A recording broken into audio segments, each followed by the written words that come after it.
Hi, I am Eliziam and welcome to my channel.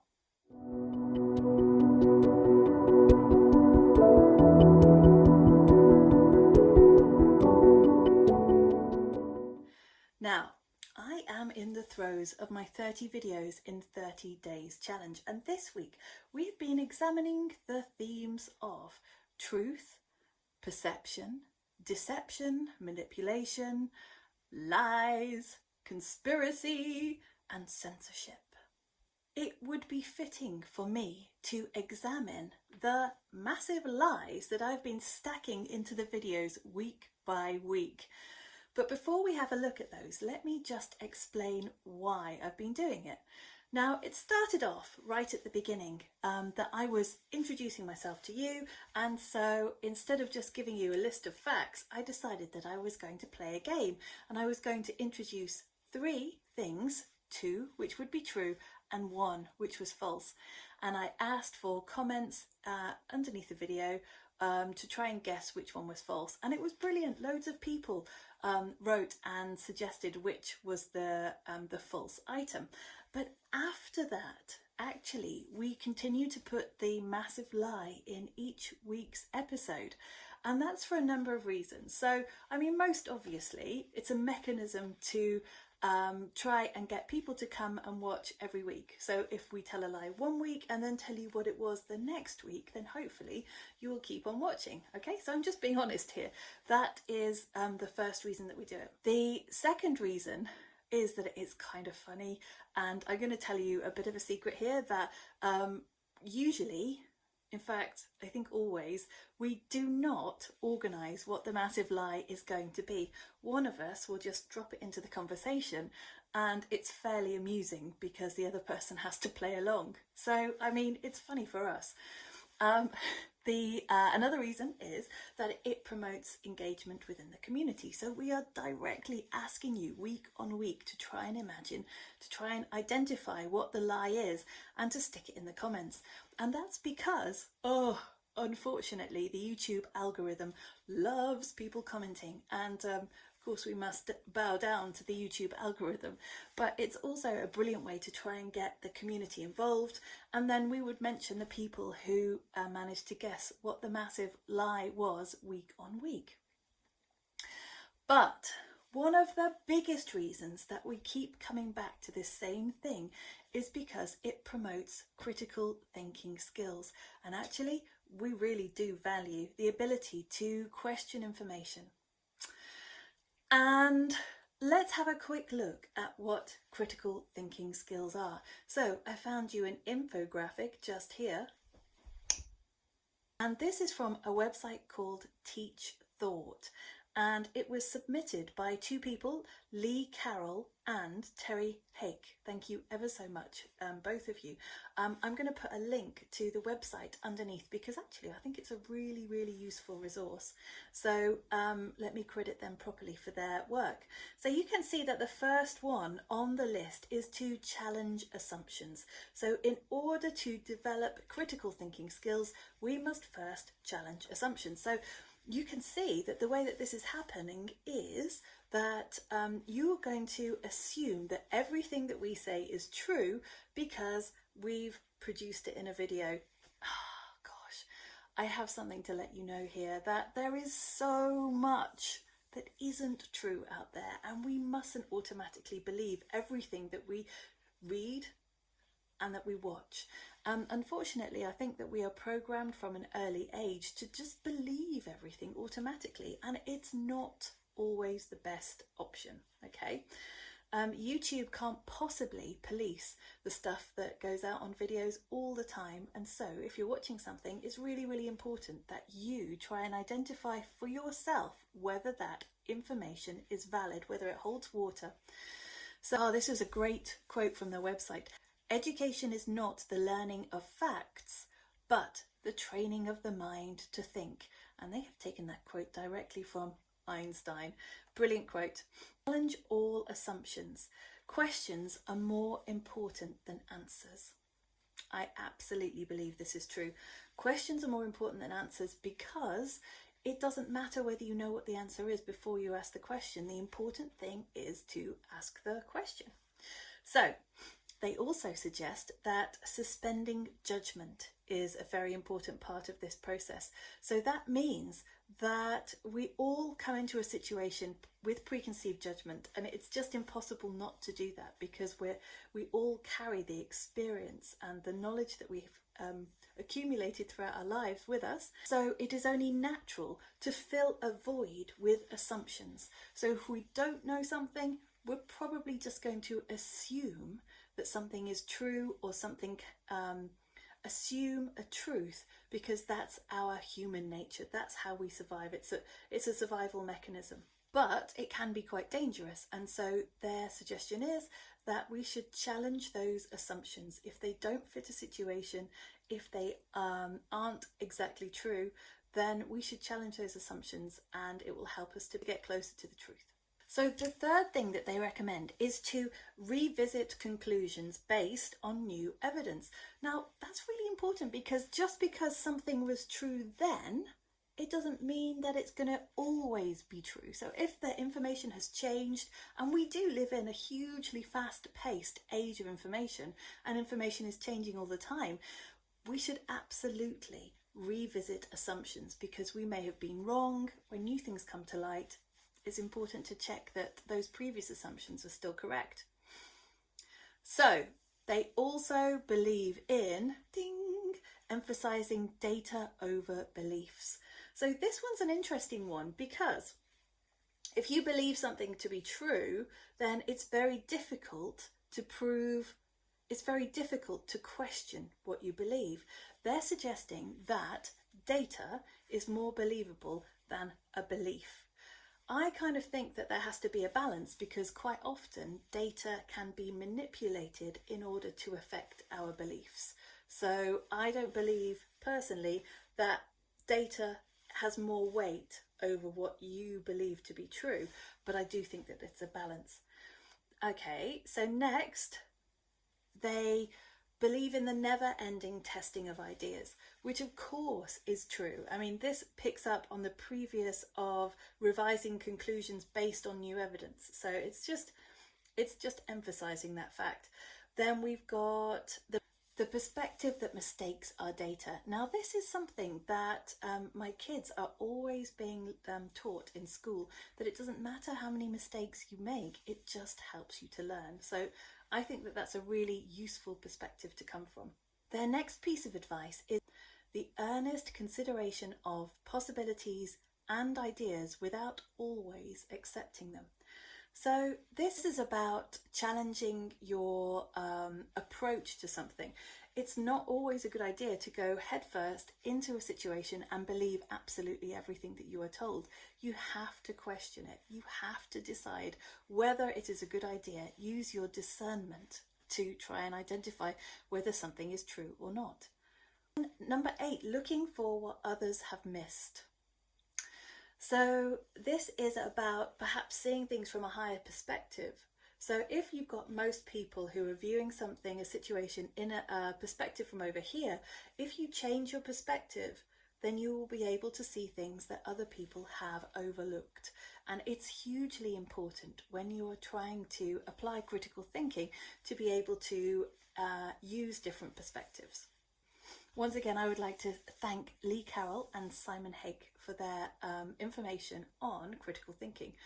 And what I'm going to do next is go through week by week and show you the massive lies and try and help you identify how you could have spotted them better. Now, I've never seen anybody do this on YouTube, and if you have, then please let me know. I am attempting to analyse my own behaviour so that you can see what those lies look like. Okay, so the first one came in the very first video, and as I said, I was introducing myself, and I made it into a game and said, I'm going to tell you 3 things, 2 of which will be true, 1 is a lie, and you can watch it here. Okay, so thing number 1. I was once rescued off the side of a mountain by helicopter. Number 2, I used to be scared of fish until I swam with sharks. And number 3, I once dressed up as Marilyn Monroe and sang Happy Birthday, Mr. President on stage. Now, I had a lot of comments, okay, which was perfect. It was wonderful. And people were trying to, I could see that they were trying from different tactics. Either they used the tactic that they knew me and they might have known some information about me, or at least known something about my character.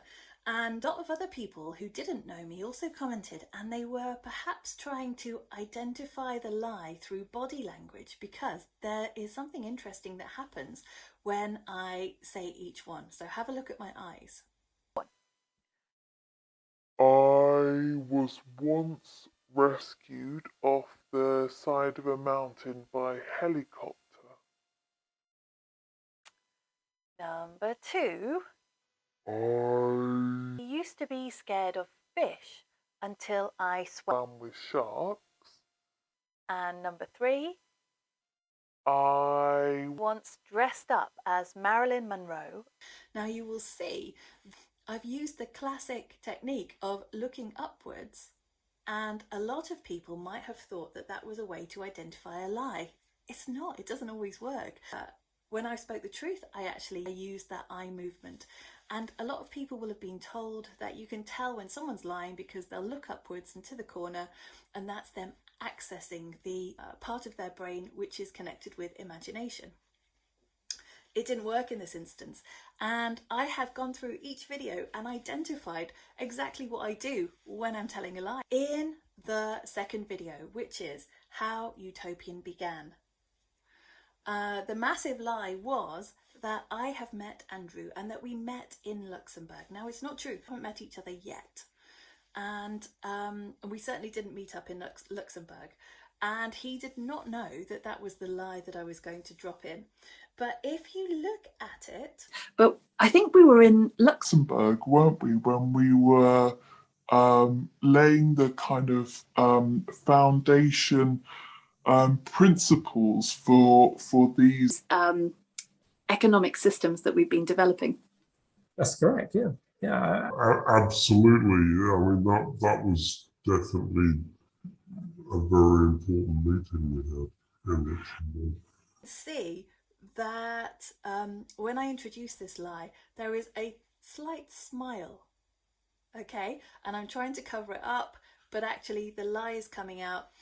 And if I don't, this happens time and time again, if I don't smile during, then I will smile afterwards. So it's like I can't quite hold in the fact that I'm telling a lie. And so this is one of the first places that you can look to see whether I'm lying or not.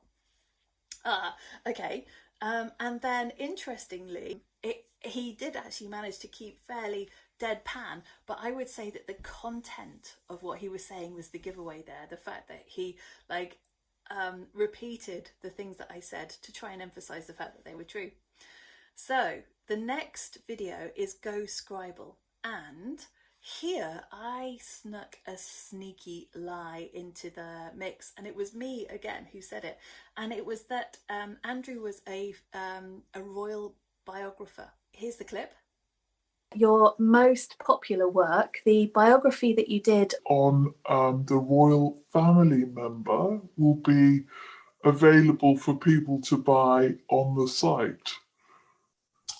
Yes, I plan to make this what we call a salt and pepper exclusive. And you will see once again that that cheeky smile creeps in. And this time he embellishes that lie by suggesting that he's going to make that particular book an exclusive, a salt and pepper exclusive.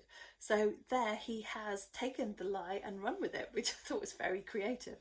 Now this would have been obvious if people had travelled to or lived in Dolgellau or Corus, because I was telling people that I had travelled between Dolgellau and Corus on train. It was the community, competition, collaboration, creativity. It was that video, okay? And it I was visiting 2 towns to illustrate how they had used Christmas to come together as a community, basically, either through competition or collaboration. I had just added some bizarre detail into that lie. I said that the train was very cold and drafty. Here it is. And actually, I travelled between the two by train, which was a very chilly journey. So have a look at this video of me in So that was a lie that I snuck in, and maybe you could catch the facial expressions there, but I think the content of what I was saying, the fact that I embellished the lie with some bizarre detail, was quite telling. In the new normal, here this was a crazy lie, and it was picked up by people who knew Andrew. So I'm talking about Mel. Mel managed to spot the massive lie in the video more than anybody else, and it could be because she knows us personally, so that could be something to do with it. But here I suggested that Andrew had been paid for his website development in potatoes. Have a look at the clip. I remember you telling me about a time when you did some website development work. and you weren't actually paid in cash. I believe you were paid in vegetables, is that right? Yeah, I mean, the whole bartering thing is a part of the utopian philosophy too, and why not? It's worth pointing out to anybody watching the video that in some countries, and I think America and the UK are both included in this, if you barter, you still have to declare it. So you will see that the body language changes again. I actually do a wink when I say that is what happened, and it's funny that Andrew looked quite uncomfortable about this, and so you can see him kind of getting a bit uncomfortable on the camera, and then he immediately skirts around by changing the subject. Then in the Utopian Laws video, this came right at the end of the video, and I have to be honest with you that I was feeling really quite ill on that video because I'd lost my voice and I was suffering a little bit. But at the end of the video, I said that I was a choir mistress. I can actually give a real life example of this because people might not know this, but I'm actually a choir mistress. And I can tell you that the power behind... So this is so funny because at the end of the video, Andrew said, "You didn't put a massive lie in." And I said, "Of course I did. I'm not a choir mistress." And he said, "Oh, I thought you were." If you look very carefully, you will see that there is a smile at the end of what I was saying. In the next video, the salt and pepper virtual currency, Andrew actually put this massive lie in himself, and it was that he wanted to call the virtual currency potatoes. Here it is. Theory, you know, and originally when we first started, I wanted to call the currency potatoes, but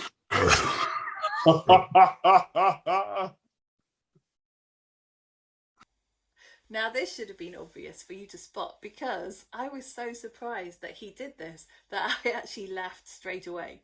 So that is an example of my reaction, just giving away the fact that it was a huge lie. Maybe I'm not as good as he is at covering it up. Then in a recent video, so this is only last week's video, it was New Year, New Utopian, and I was talking about the events that we've got coming up, and I said that Robbie Burns himself, was going to be coming to our Burns Night event. It's not true. It's really not true. So he's been dead for a couple of 100 years, unfortunately, and so it's very unlikely that he would be joining us in person. And so there was the lie. Burns Night coming up. We will be doing a special video in a couple of weeks dedicated to Robbie Burns himself, and he will even be joining us for that video. We've managed to arrange it. and we also have a Valentine's Poetry Slam. So this is going to be amazing. Yep, and I gather that Robbie's bringing the haggis with him. I said it very quickly and then moved on to another topic, and Andrew picked it up and expanded on it by suggesting that he would be bringing his own haggis. In the very latest video, now, okay, we actually forgot to put a massive lie in, but there is an untruth because it is an incorrect piece of information. And it's here. True. And actually, if you think back to probably 10, 15 years ago, when most people will start to recollect our lives being affected by algorithms, you would listen to a certain amount of tracks and then iTunes would suggest other music that you might find interesting. It was 20 years ago, so this wasn't so much an untruth as just an incorrect piece of information. So I am glad of the chance to correct myself, and also slightly embarrassed that, you know, a couple of decades have passed without me really realizing it. So thank you so much for watching. I will continue to be slipping in a massive lie into each week's video on a Tuesday, and I hope that you will be looking out very carefully for when that lie takes place.